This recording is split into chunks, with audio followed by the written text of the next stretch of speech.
how bad is the corruption? Ano yung advice nyo to correct those problems? Yan. Wala, dapat may makulong. Yan. Accountability.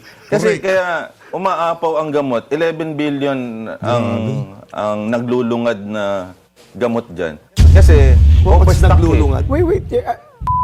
Naku, napakatindi ho ng mga tirada nitong si Dr. Lia Chon dyan sa interview niya na yan dyan sa Billionaire News Channel. Kung wala rin lang namang makukulong dyan sa mga kapalpakan sa administrasyon nitong si Marcos Jr., talagang naglulukon lang ho tayo dito. At papasadaan ho natin ang latest video ng ating tinig maisog, Atty. Vic Rodriguez. Double dead na PhilHealth. Naku, mga caption nitong si Atty. Vic talagang caption pa lang mapapaisip ka na. Eto, rekta ho tayo. Pero bago ho pala yan, isang like at isang subscribe.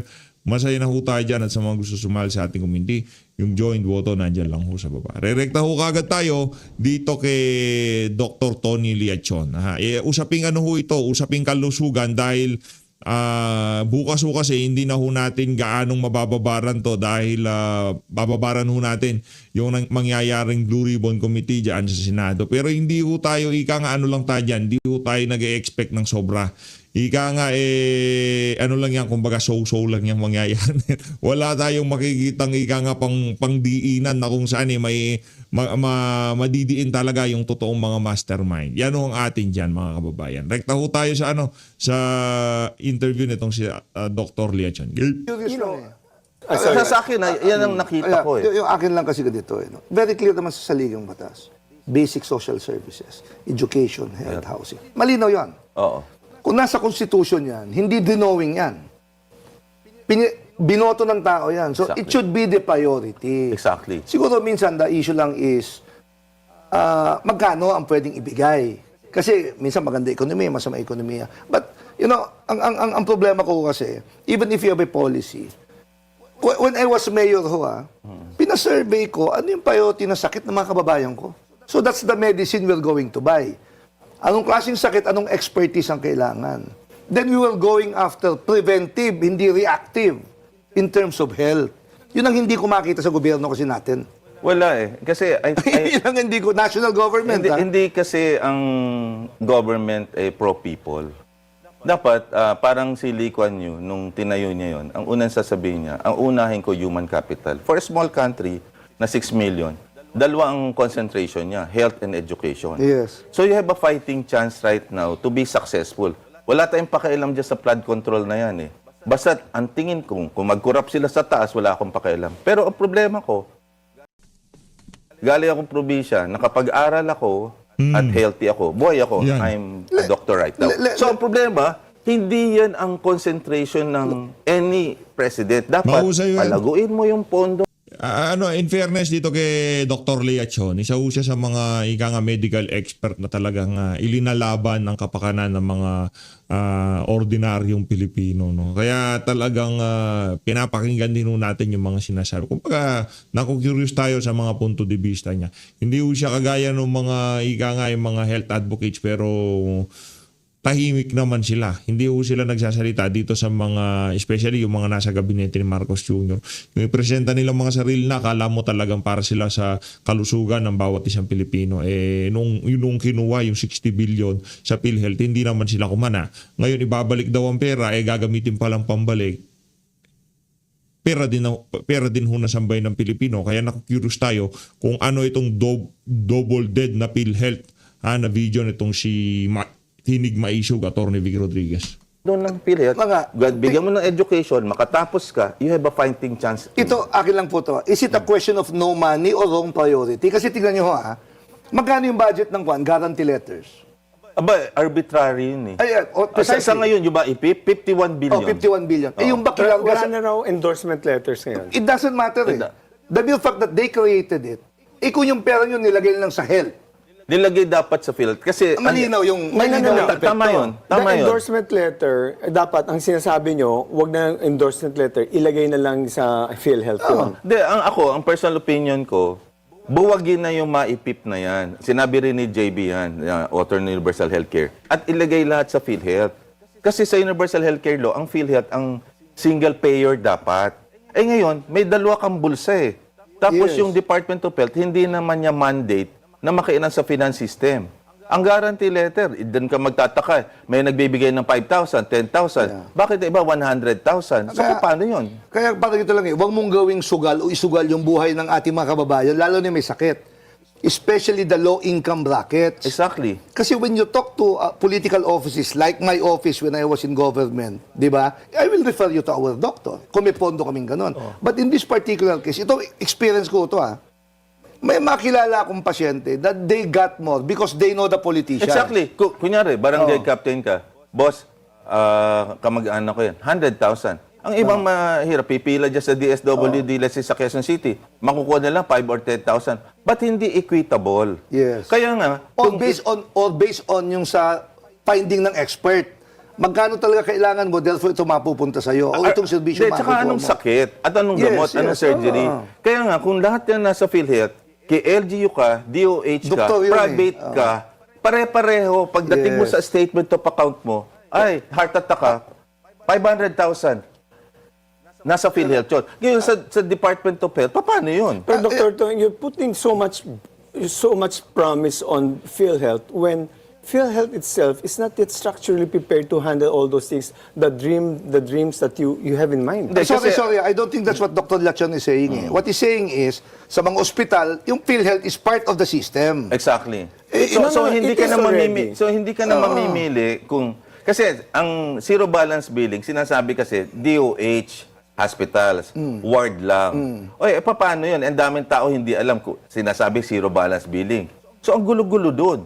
Pero lahat ng hospital may PhilHealth. Lahat ng hospital may but- PhilHealth. The no. problem is the PhilHealth, like I told you, they only are willing to, as policy, hindi lahat ng sakit i-cover nila. Exactly. So, Kaya ang nga gagawin eh. dapat, Oo nga. tumawag ka ng summit, get Yeah. the medical societies, the experts, the actuarial analysis, o eto, pondo. Ang gusto natin ngayon, sabi nga ni Edwin Mercado, from 47, by the term matapos ni Pinoy, ni BBM, dapat 30% na lang out-of-pocket expenses. So, gawin nyo, aralin nyo yung top killer disease of country, Pareto principle, 20% na ng sakit will cover the 80%. Diyan lagay lahat ang pera. Yung mga ikinamamatay nila, diyan nyo, para bumaba yung sakit. And then nationwide Dok, na. naniniwala ako sa inyo Pero ito experience ko rin sa mga kakilala ko. Minsan, bloated yung charges ng mga ospital at mga doktor sa PhilHealth. Hindi, kasi hindi inaayos kasi yun eh. Dapat ayusin mo professional fee. bloated eh. Case rates. Oo. Dapat ayusin yun na parang ibang countries kasi naayos naman nila eh. But that's a problem that you at some point we really have to discuss because right now it's been earmarked Yeah, already, yeah, so yeah. nobody can touch those Yes. money except for purposes of health, and therefore I feel like we have a nice law, but it's good in name, but not exactly in practice. So a lot has to be done for that. But let me move to another topic, Dr. You're a health reform advocate. Are you familiar with the corruption within DOH? Yes. How bad is the corruption within and what are the kinds of corruption that you see in DOH? Very bad. Ang una dyan, yung procurement.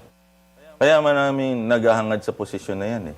Sorry. Supplier. Was there a time na naging advisor na linho kayo at advocate kayo? Was there ever a time that you were asked to be the Secretary of Health or did you ever apply? Ay, tricky question. Di ako To become- never ako nag-apply to become Secretary of Health. In fact, nung na-appoint si Secretary Bosa, in-appoint niya ako NCD. Sabi niya, di ka pala nag-apply. Nag-apply, ako, 3 kami. Hindi ka nag-apply, kaya kukunin kita. Sabi ko, hindi naman ako mag-apply kasi maayos naman ang work ko. So, ang dugtong ko po sa tanong ni Boss Edwin is, how bad is the corruption? Ano yung advice nyo to correct those problems? Yan. Wala, dapat may makulong. Yan. Accountability. Kasi Correct. kaya umaapaw ang gamot, 11 billion ang naglulungad na gamot dyan. Kasi What's overstock naglulungad? Wait. Ano ko yung naglulungad? Overstock? Overstock. Are you saying that the DOH does not identify which medicines are really needed by the Yun ang people sinasabi and ko. instead they just Purchase. build Hindi. out? Bili ng bili, hindi na dideploy. So, mag-expire. Kaya nga, so ang inventaryo, so may bodigero ba sila? Based on needs ba yan? Yes. O kaya every year, ang COA, may report. Ngayon daw, 11 billion eh. Ang alin? Ang gamot. Ang gamot na panis, na expire. 11 billion. 11 billion. What kind of medicines are these that were The overstocked? usual essential drugs na hindi na de-deploy kagad eh. So whose fault is it? Aba, default yan ng secretary. National agency? Ng national agency. But Ito naman sila siya. Dahil kasalanan ko na. Yung shit na yan. Ako na may kasalanan. Nagtatanungan sino daw may Alisierta ako may kasalanan kung bakit napanis yung mga gamot. Hindi na ibigay sa mga health center. Hindi na ibigay doon sa mga may high blood. Hindi na ibigay doon sa mga may essential eh. Kasi high blood, essential yan. Yung may diabetes, essential din yan, di ba? Sino daw may kasalanan? Tanong nitong si Herbosa. Ako doktor, nitong si Lasierda pala, Herbosa tuloy. Ako may kasalanan, walang kasalanan niya si Secretary Herbosa. Pambihirang tanong isn't there a yan. USEC who's supposed to be in charge of deploying all these medicines? Exactly. So, it's a governance problem lang din. Failure of governance. Failure of Kunyari, governance. may undersecretary, let's say, for medicines, dapat nire-report siya weekly. Boss, ang shelf life nito, ito na lang, 6 months. O sige, di dapat, tawagin na ang League of Governors, pa-deploy na kaagad yan. Dapat gano'n, may bodigero, alam mo. Wala nagre-report eh. Dapat may scorecard ka para hindi ka Sorry, We're napapanisa. already in the Matagal na ako sa gobyerno, we're already in the paulit-ulit digital yan. age. We've got a lot of things that can track them all down. You mean to say they're still living in the Stone Age? Of course. Walang professional na ahensya para ma-deployan. Kaya ganyan na ng ganyan. Pasensya lang chismoso kami rito eh. Do you think Secretary Herbosa will be replaced? I don't know. Hindi nyo Do you want him replaced? Dapat siguro. Kasi ang dami ng issues eh.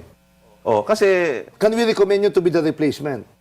I'm not gunning for the position. Hindi, ang problema, bakit kailangan siyang palitan? Kasi he bungled it. Yes. Itong Philet issue. Ang scorecard, pangit pa rin. With tremendous amount of money, and yet, hindi niya nagagawa yung mandato niya. So, and then, he acts like a politician. Hindi dapat ganun eh. Dapat yan, serbisyo. Wala kang scorecard in terms of addressing the brain drain. Yung bumababa ang mga sakit sa puso. Yung hospital, si Chel Jokno pa nagsabi, how many hospitals ang meron ka? 600. Pero I must say, sabi niya, may mga ghost hospital. Imagine it mo during the budget hearing. Pero, These are scorecard eh. Dapat nasasagot yan. kaya ko tinanong yung devolution kanina. Kasi the hospitals owned by the national government, di ba? Up to regional level. Regional hospitals. Yeah.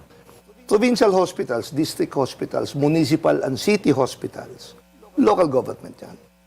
So kung if devolution help, paano yung integration para ma-distribute yung gamot, ma-determine yung kahit population-based lang ang survey sana eh. Yeah. Yan ang wala kasi. Ganito. Yan ang sinasabi. You're talking about Herbosa should be replaced. No? And in fact, the question of Nani is that I'm going to ask you a question, tough question. If you were appointed Ayun na nga mga kababayan, nagbubulahan na lang ho sila at itong si itong si Lasierda, hindi niya na ho alam kung anong itatanong niya dito. Hindi niya naiintindihan ko naman yan, hindi naman health and expertise niya. Expertise niya si Lasierda, pagiging abogado ng mga dilawan at pinklawan. Kaya naman, eto na ho ang ating maisog. Tinig maisog, Atty. Vic Rodriguez. Di na ho tayo segue dito. Wala na ho tayong dapat na i-segue dito, Atty. Vic to Double dead na PhilHealth. Mahalaga pong pag-usapan natin ito dahil nga po yung mga sumasahod tuwing kinsenas at katapusan, I'm sure ngayon po yung mga pauwi na galing opisina, nakita na naman ninyo yung inyong payslip. Hindi pa ho ninyo nahahawakan yung inyong pinaghirapan, pinagtrabahungan ng marangal at may dangal at may dignidad, hindi po ninakaw mula sa kaban ng gobyerno, bawas na agad yung para sa PhilHealth. Kaya minarapat ko po na pag-usapan natin muna ngayon itong double dead na PhilHealth. Double dead, yung baboy po, hindi ba double dead yung botsa? Yung botsa. Kasi po, talagang parehong yung botsa o yung double dead na baboy at itong pambababoy na ginagawa sa atin, itong double dead na PhilHealth. Pareho po parehong nangangamoy, umaalingasaw, mabaho, double dead ho yung PhilHealth. And before I proceed, mababanggit po natin dito mamaya, may mga kinuha po tayong mga information din credit of course kay yung mahusay na kolumnista si Jarius Bondok. Meron po siyang column nung January 9 sa online. Nakita ko po yan at ibinigay po yan ng ating mga volunteer researchers. Sabi ko maganda ito, let's expound on this upang yun nga po, sisikapin nating pasimplihin yung mga mahalagang usaping panlipunan. Iwasan ko pong gumamit ng mga terminolohiya na medyo malalim at pasimplihin itong napakahalagang usaping panlipunan na double dead na PhilHealth. Ulitin ko dahil araw ng sahod at kinaltasan na naman kayo, kinaltasan naman tayong lahat, pag-usapan natin kung saan ba dinadala itong pera na supposedly ay para sa PhilHealth. Double dead na PhilHealth, botsa. Binababoy po at kagaya ng double dead na baboy na karne, mabaho, maalingasaw, maamoy. Ganyan po ang nagaganap na kurakot at korupsyon sa ilalim ng kasalukuyang administrasyon. Batiin ko lang po ang unang-una, 4:48 p.m. kasama na natin si at Crescenciano Prado 6121. Thank you at Crescenciano Prado at 6121 from Las Piñas City. Mabuhay ka. Ganon din kay Maria Cristina Olaes, kay at Karina Braganza -02J watching from New Zealand. At si Mikley Lanrec. Mikley Lanrec, magandang hapon po, Senator Attorney. Marami pong salamat at sa inyong pagbati at pagsama. Ganon din kay Adche Lopez 888, magandang hapon sa iyo. At Ana Makino T5465, si Tintin Trillo Rosales, si at Emily Gibana 2040, si Abdul Latif Go watching from Pagadian City. Mabuhay po ang mga kasamahan natin sa Pagadian City. At Anavelia Ferrer 7367. Attendance check OFW Hong Kong. Mabuhay po kayo mga nasa Hong Kong. Nakasali din sa live. It's my honor to have you with me dito po sa live. Si at Anavelia Ferrer watching from Hong Kong. Originally, Team Replay daw siya. At si at Chef Nins watching from Cavite. At si at Lori Capisos watching from Alaska. At si Placido Pilosopo 6196, shout out, mabuhay ka rin Placido Pilosopo. Napakagwapo po niyan, pero may kaibigan niyan, higit na mas magandang lalaki. At nare-realize nilang pareho ngayon, mahirap pala talaga daw ang magandang lalaki kung ano-anong sakit sa ulo ang kanilang dinaranas. Si Nerol Ednoc Aliduj or Alidu. Good afternoon, Attorney Vic Rodriguez. Marami po salamat. Meron din po tayo from Japan at Mia Rose 7151. Kay Lynn Herrera, good afternoon din sa iyo. At meron po kasi akong kaibigan pala, pinuntahan ko po kahapon, huling araw po ng kanyang wake, si Armelito Del Mundo Son, si Ito Son. Siya po yung photographer na maalala ninyo na tingin ko inatake yun during the coverage ng traslasyon. Siya po ay pumanaw habang ginagawa yung kanyang trabaho bilang press photographer. Member din po siya ng PPP, yung Press Photographer of the Philippines, yung association po nila. Nakikiramay po uli ako sa pamilyang naiwan ng ating kaibigan si Ito Son, Armelito Del Mundo Son. Sama ko rin yung kanyang misis kahapon, yung kanyang mga kapatid, si Bong Son, na ano rin po ito, member din po ito ng PPP, yung Press Photographer of the Association of the Philippines. Nakikiramay po ako muli sa inyo. Balik po tayo sa ating topic, double dead na PhilHealth. Ginto Son, iba naman ito, from UK. Kahit busy kami dito, nanonood kami sa inyo, Attorney. Maraming salamat sa mga nanonood from UK. Marami rin po ako natatanggap na invitation hopefully soon ay makaano po tayo, makabisita diyan. Ito hindi pwedeng hindi batiin.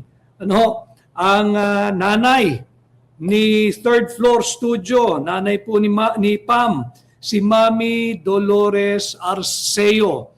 God bless always, attorney. Maraming salamat sa iyo, Mami Dolores Arceo. Nanay po yan ni Pam ng Third Floor Studio. At si Malaya Filipina, sana lagi kayong nasa mabuting kalagayan at buong pamilya. Si Chiki Chua ng Netherlands. Mag-iingat po kayo, Chiki, at hope to see you soon. So ito nga po yung ating paksa ngayong hapon. Itong double dead na PhilHealth. Alam mo ninyo, mahalaga sa atin na malaman na simula ng naging presidente, nahalal na presidente si BBM, ginawa po ng kanyang administrasyon, of course, with his full knowledge and consent, ginawa po nilang gatasan o cash cow o milking cow, kung ano man po ang gusto ninyong itawag dyan, itong PhilHealth. But yung cash cow o gatasan o milking cow na hindi po intended para sa layunin talaga ng PhilHealth, yung para tumugon sa issue ng ating mga pangangailangan na pangkalusugan. Lagyan po natin ng konteksto na konstitusyonal itong ating double dead na PhilHealth. Alam po ninyo, yung PhilHealth, hindi po ito hinugot lamang sa hangin na may nakapag-isip, gawa tayo ng PhilHealth, gawa tayo ng batas. Ang underlying basis po nito ay ang ating saligang batas. Meron po tayong Article 2, Section 15. Mahaba po yung Article 2 Kasi po yung Article 2 ng ating saligang batas, ito po yung Declaration of State Principles and Policies. Ito pong patungkol sa kalusugan, dito na po ito sa second half, lumalapag na po siya sa Declaration of State Policies. And one of the state policies, ito nga pong polisiya na nakasulat sa Article 2, Section 15. Ang nagsasabi, the state shall protect and promote the right to health. Karapatan na po yun the right to health of the people and, yan po, dito tayo papasok lahat, instill health consciousness among them. Kaya po tayo nag-uusap-usap dahil karapatan po natin yung usapin na dapat protektahan, dapat isulong, dapat pangalagaan ng Estado. Kahit sino pang administrasyon ang isyu ng kalusugan sapagkat karapatan ng bawat Pilipino ang kalusugan. Article 2, Section 15 po iyan. Declaration of among the many, ito po isa sa mga state policy. Lagyan naman po natin, from the Constitution, yun po yung ating umbrella. Meron din po kasi yung RA 10351. Yung pong tinatawag na syntax law, na amyendahan na rin po yan yung syntax law as amended.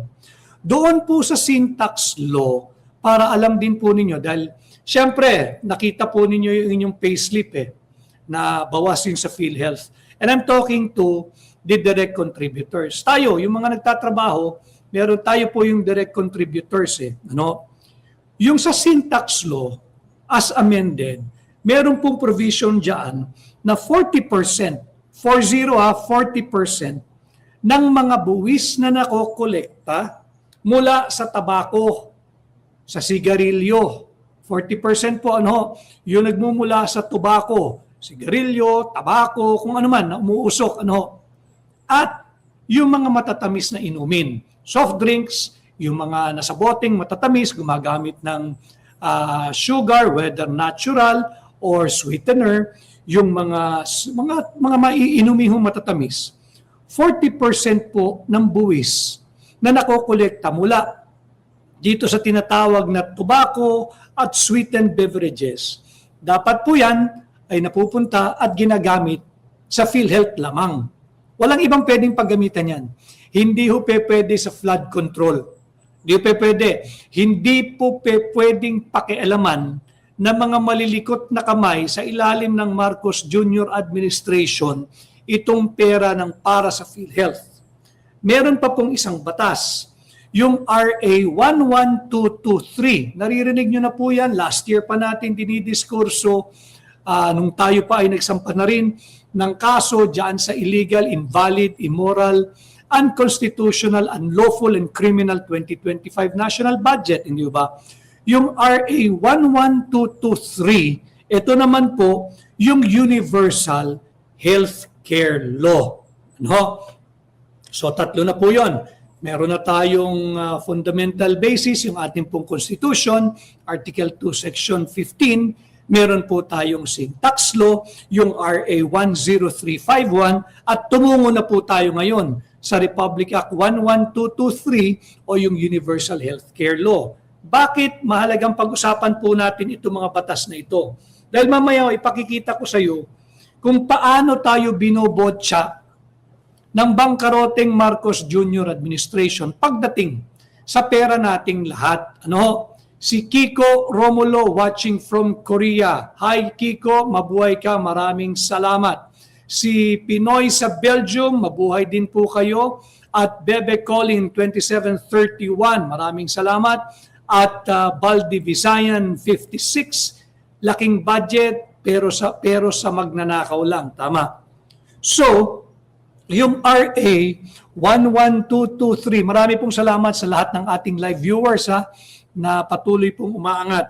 Pasensya na ho kayo ang last live po natin last week, sinisikap ko po talaga, ayoko naman pong mag-live sa inyo nang salat po tayo sa tamang information dahil yun po ang parte ng ating advokasya.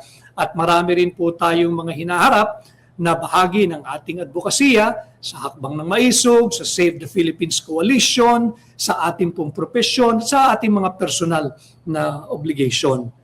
Yung sa Universal Healthcare Law, nakasulat po kasi dyan sa batas na yan, 60% ng mga buwis na nakokolekta galing sa alcohol products, mga inumin, lahat ng klaseng inumin na may alcohol, 60% ng nakokolekta dapat ibigay sa PhilHealth. Okay? Pangalawang aspeto, ito mahalaga ito. Yung share po ng PAGCOR.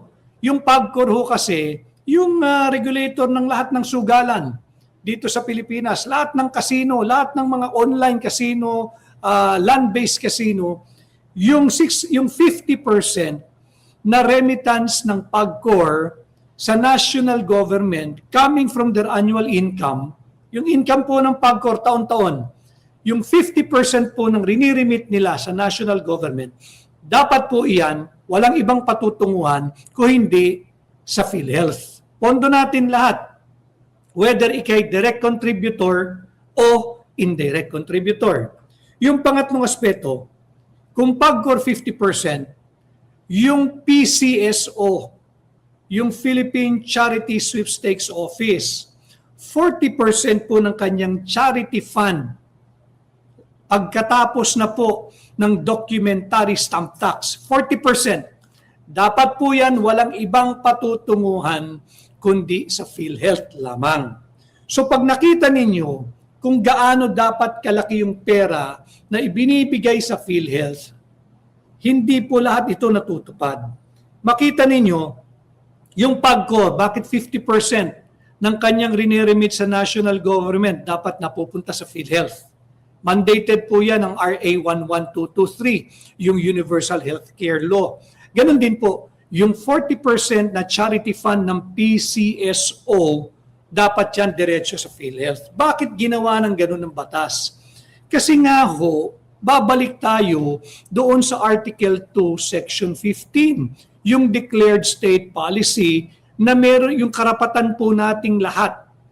Nabigyan tayo ng Estado ng proteksyon at isulong nila yung ating right to health at yung ating karapatan na maging health conscious tayong lahat. Pati po yung issue ng kalusugan dapat conscious tayo.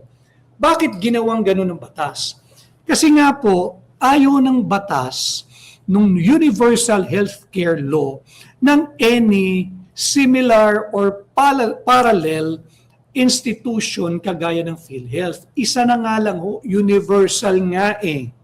Universal nga, hindi naman sinabing semi-universal. Universal Healthcare Law. There should only be one. PhilHealth po iyan. Ito pong ganitong reasoning behind the law. Kalaban po nito yung MAIF-IP. Lahat ng mga, lalo na yung indirect contributors. Wala pong rito, walang discrimination. Dito po sa ating pahina, talagang open na usapan. Lalo na po yung mga indirect contributors. No? Pag-uusapan din natin mamaya yung direct contributors. Yung mga sumahod po ngayong araw.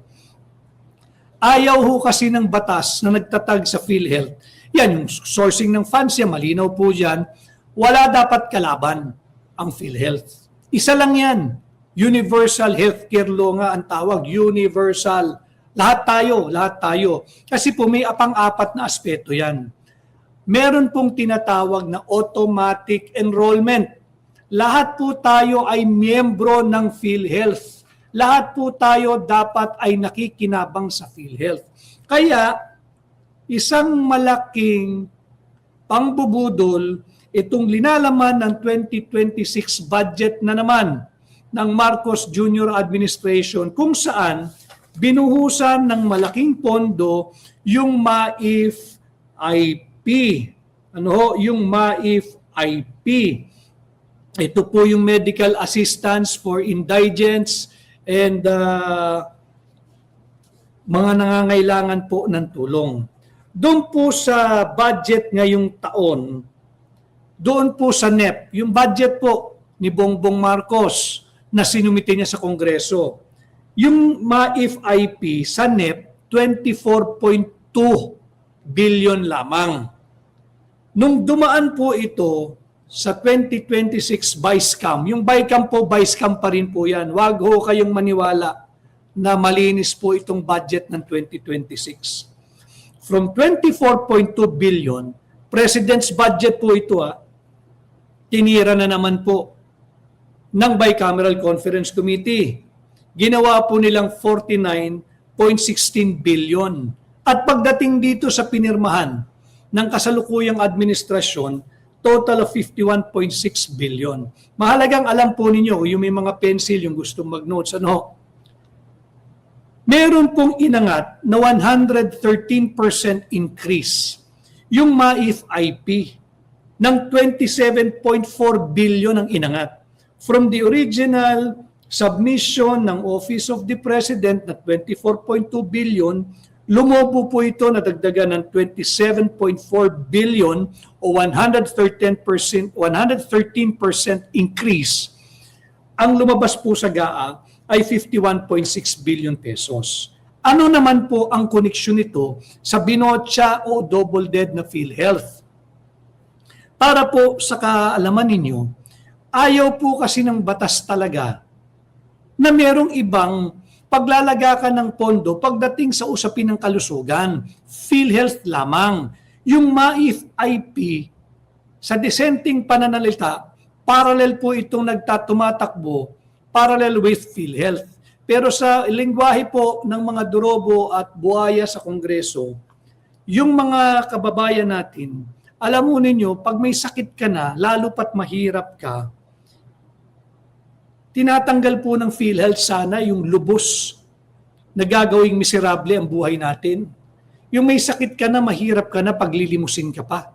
Yun lamang po ang layunin ng MAIF-IP. Ito pong MAIF-IP na ito po yung hihingi ka ng guarantee letter sa mga kongresista, sa mga senador, sa mga kung sino-sinong politiko, kung sino-sinong may access sa gobyerno na opisyal. Bakit kinakailangan ka pang humingi ng guarantee letter? Hindi ba't under the RA 11223, lahat tayo ay automatically enrolled, lahat tayo ay automatically members, tayong lahat ng PhilHealth. Ito pong MAIF-IP, soft pork po ito, baboy pa rin ho ito, botsa pa rin ho ito, double dead pa rin ho ito. Kaya lamang, hindi lamang po yung pondo natin ang dino-double dead nila eh.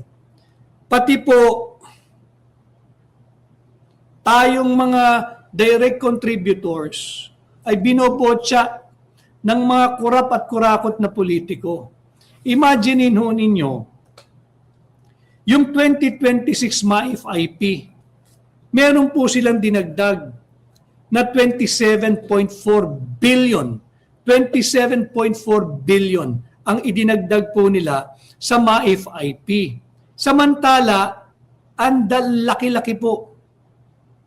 Ang laki-laki po ng deficit ng PhilHealth magpahanggang sa ngayon. Yung pangbubudol ng kasalukuyang administrasyon ng Marcos Jr. administration, which by the way, I was told by somebody that they are monitoring all our live, mga kababayan, at inaantay daw po nila na may masabi ako rito na maaari tayong kasuhan ng sedition or inciting to sedition. Alam mo ninyo, yung pananakot ninyo, alam po naming mga Pilipino ang aming karapatan sa ilalim ng saligang batas. Yung pagbubulgar sa kurakot at korupsyon ninyo, hindi po yun inciting to sedition at lalong hindi po yun sedition. Maaring masakit talaga ang katotohanan, pero yun po ang dapat na pambalanse sa isang administrasyon na hitik, siksik, liglig, umaapaw ang kurakot at korupsyon. Meron lang po tayong nais batiin. Maraming salamat kay Lorraine Badi, si Doc Lorraine Badoy, for sharing our live today. Maraming salamat sa iyo, Doc Lorraine. Shout out kay Doc Lorraine Badoy. Maraming salamat sa iyo. At si Pam bumabati rin. Batiin ko raw po muli ang kanyang nanay at bibigyan daw siya ng additional allowance. So, mabuhay po kayo. Thank you, Doc Lorraine, for sharing my live this afternoon. So, yung PhilHealth Fund po ngayon 2026, ang nakalagay po sa GAA, yung pinirmahan ni BBM, 129.8 billion. Dito na po papasok yung double dead, yung pambubotsa, pati po sa ating mga Pilipino. Ang problema ho ng administrasyong ito, hanggang sa ngayon, negative na po sila eh. Si Ernaline Lovihar, I hope I got your name right. Ernaline Lovihar, pa-shout out daw. Maraming salamat. At si Meg Yaman, marami ding salamat sa iyo, Meg Yaman. Si Benedict Rosiento Kawili, maraming salamat. So sa ating pong GAA, 129.8 billion. Ang pangbubudol ng kasalukuyang administrasyon, ang laki daw po ng ibinigay nila. Napakalaking pera daw po yung ibinigay nila para sa PhilHealth ngayong taon. Record-breaking daw po ito. Sinungaling po sila. Pambubudol po iyan. Again, double dead na PhilHealth. Binobotsa po nila. Botsa po yung pondo ng PhilHealth eh. Double dead, umaalingasaw, ang baho. Punong-puno ng kurakot at korupsyon. Bakit? I'd like to share with you ito pong table that was presented also by Jarius Bondok. By the way, Jarius Bondok, I've mentioned him in this live. Kahit ako, nung araw binabanatan ako nito, hindi ko po siya, kilala ko po siya, hindi ko siya kaibigan. But fair is fair, maganda po yung naging laman din nung kanyang column last week. Meron po siyang ipinakita doon na table na inihanda o nagmula kay Dr. Antonio Dans. Dr. Antonio Dans is among the very vocal and prominent health advocate. Dito po makikita ninyo, binabandera ni BBM na 129.8 billion daw po yung kanyang inilagak sa GAA, yung ating national budget ngayon 2026. Tutuwid lang po natin, hindi po totoo yun. Dahil meron pong deficit o pagkakautang o kulang pa nga actually ang gobyerno dahil nga hindi po nila iriniremit sa PhilHealth yung buong amount na taon-taon dapat entitled ito. As per the table presented by Dr. Antonio Dans, one of the leading health professional alliance convener at one of the leading health advocate natin, meron pong deficit na 56.6 billion. Deficit, utang. May utang ang national government kay PhilHealth ng 356.6 billion. So, hindi po totoo na dapat tayong magpasalamat kay Budulman dahil nagbigay daw siya ng 129.8 billion sa GAA. Hindi po totoo yun. Meron po silang ikinukubli sa inyong lahat na 356.6 billion na deficit o pagkakautang ng national government. Paano po nangyari yun? Ito na po, double dead talaga, binobotsa. Nung taong 2023, hindi ko lang po maipresenta sa screen yung table sana Noong 2023, ang kinakailangan po na dapat ilagay sa PhilHealth ay 136.8 billion. 2023 po yun 136.8 billion. Ang linagay po ni BBM sa GAA, 100.2 billion lang. So makikita nyo, 2023 136.8 billion. Ang inilagay niya sa GAA, 100.2 billion. Meron na po agad kulang na 36.6 billion. Kasi yun po yung hindi niya isinama sa GAA. Ang sinama lang niya sa GAA, 100.2 billion. Ito po ang malupit. Kulang na ilinagay mo sa GAA, ang rinilis lang ng kanyang administrasyon sa PhilHealth, kalahati nung nakapondo sa GAA, 50.7 billion lang. So may deficit siya ng 2023 na 86.1 billion. Move forward tayo sa 2024. Kinakailangan po ng 129 billion ng PhilHealth. Ang inilagay niya sa GAA, 61.5 billion. No? Ang na-release, 9.5 billion. May deficit po siya ng 119.5 billion. Palaki po ng palaki. Talagang binuburiki po nila Talagang binubotsa nila Talagang double dead ng PhilHealth.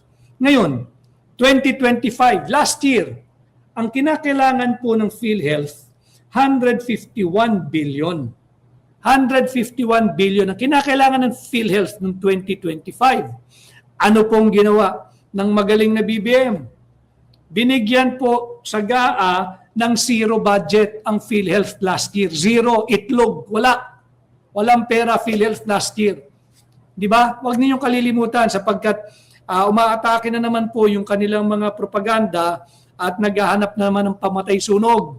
At ang nakikita nila dyan, si Atong Ko. Na pamatay sunog. Atong Ko. O, itong si Marlon, maloko ito. Si Marlon Purificación. Atong Ko. Hindi po ito si Atoy Ko ng Crispa Redmanizers ng araw. Panahon ni Marlon yan. Atong Ko, si Atong Ang at si Saldi Ko. Ito po yung ginagawa nilang pamatay sunog. Tatalakayin po natin mamaya yan. So ito pong zero budget ang binigay niya noong 2025, last year. So ang total deficit, 151 billion. Pag sinuma mo po yung 23, 24, at 25, ang pagkakautang ng national government ay 356.6 billion. Napakalaking pera. Ito po yung kanilang inilalagak sa kung saan-saang hindi naman importanteng proyekto. Ibinubuhos nila saan? Sa flood control projects na nabulilyaso nga ng makailang ulit, trilyong piso ang nalusaw at nauwi sa bulsa at siguro pribadong vault o condominium na, kagaya dyan sa Proscenium, dyan sa Rockwell. May mga kaibigan tayo dyan sa Proscenium. Ang dami daw nakaparadang Rolls Royce dyan. Imagine ninyo, nagpapakasasa kayo habang sadlak sa kahirapan ang mga Pilipino, ninanakaw ninyo, ang daming nakaparadang Rolls Royce dyan. Sa condominium dyan, sa Proscenium, sa Rockwell. Naantay ko lang yung detalye. Kung maaari makakuha ng larawan, papalabas po natin yan. At last year din daw ho, umapaw, nagka-traffic dyan sa Proscenium, dyan po sa Rockwell. Mahigit 100 Toyota Fortuner ang nagdatingan, idineliver sa isang kongresista upang ipamigay sa mga kapwa niya kongresista. Iba ron ay bulletproof, yung by ordinary, pero 100 Toyota Fortuner brand new. Yung mga nandyan sa Proscenium, nandito po yung ating handle, pwede po kayo na magkomento. Si @Polyduces12. Sana ipakulong ni VP Sara lahat ng nagnakaw pag presidente na siya. Ako po, isa lang din ang sinasabi ko sa inyo. Pag binigyan tayo ng pagkakataong makapagsilbi uli sa gobyerno, ikukulong po natin, hahabulin natin lahat ng nagnakaw. Lahat na nagpapahirap sa atin. So, base po sa table na ipinakita sa column ni Jarius Bondok, sa kanyang online column, at nagmula po ito kay Dr. Antonio Dans, health advocate, health professional alliance convener, at isang kilalang health advocate, meron pong deficit na 356.6 billion ang national government sa PhilHealth.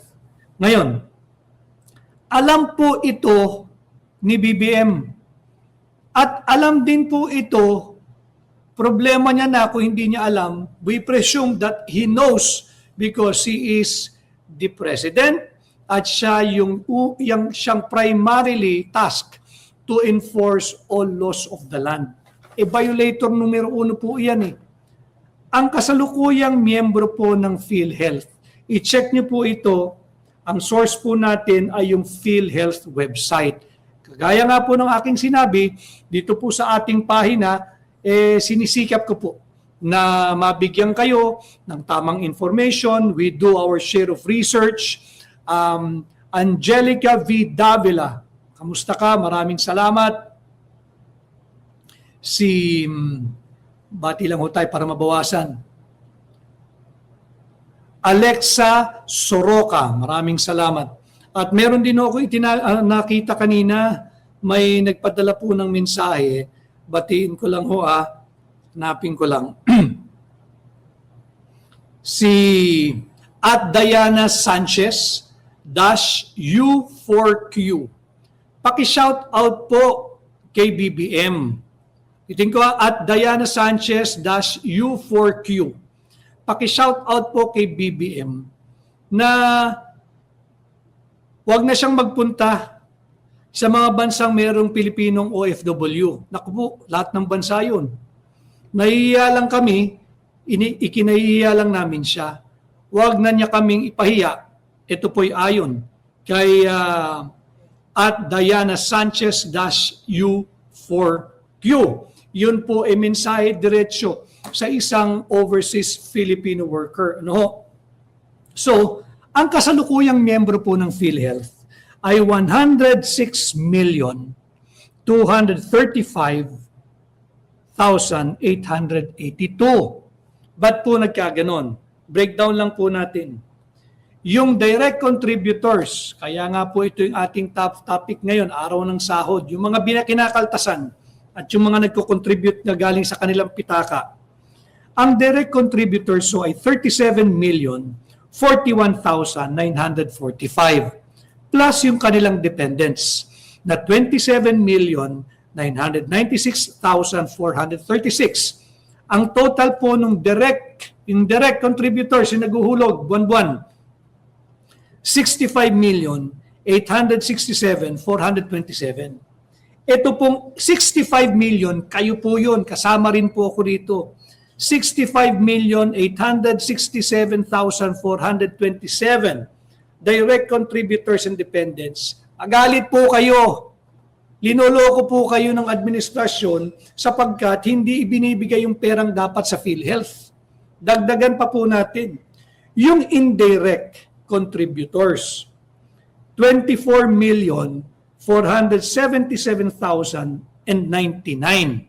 Ganyan karami yung indirect contributors. Dagdag po ninyo yung kanilang dependents.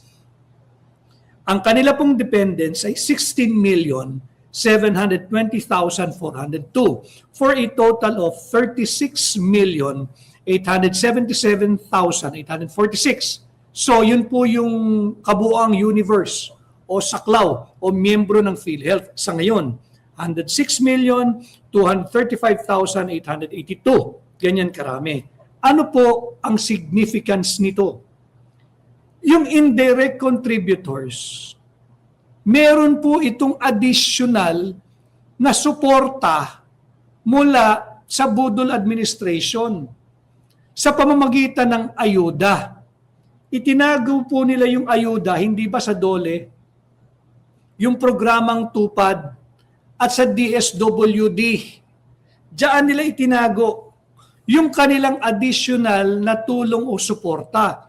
Bagamat hindi natatanggap ng buo kung anumang halaga yan, may natatanggap pong extra ang mga indirect contributors, numbering to more or less 24,477,099 plus yung kanilang dependents na nakikinabang din. No? Wala po tayong debate doon. Kung natatanggap nilang buo, okay. Kung hindi, basta't may natatanggap sila, anyway, pera nila yan. Ito po ang masama.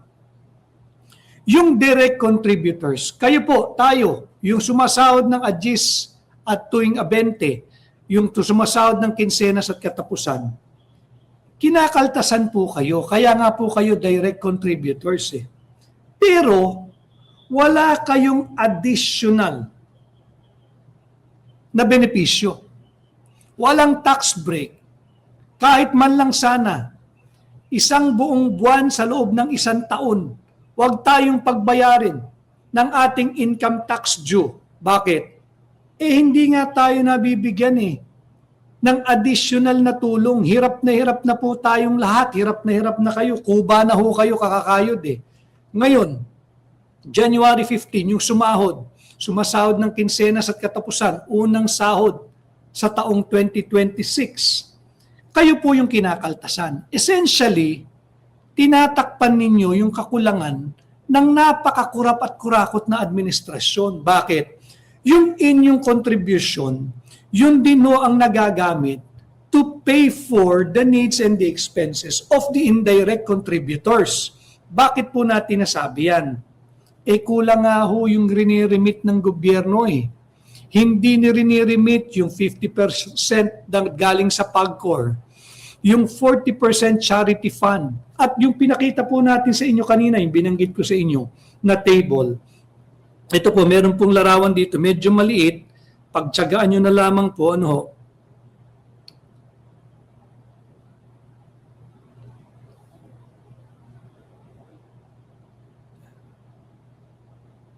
yung table po kanina na binabanggit ko. Po yan, pagtsagaan nyo na lang po. Paki-screenshot nyo po para may kopya kayo habang tumutuloy po tayo sa ating live. Makita rin ninyo.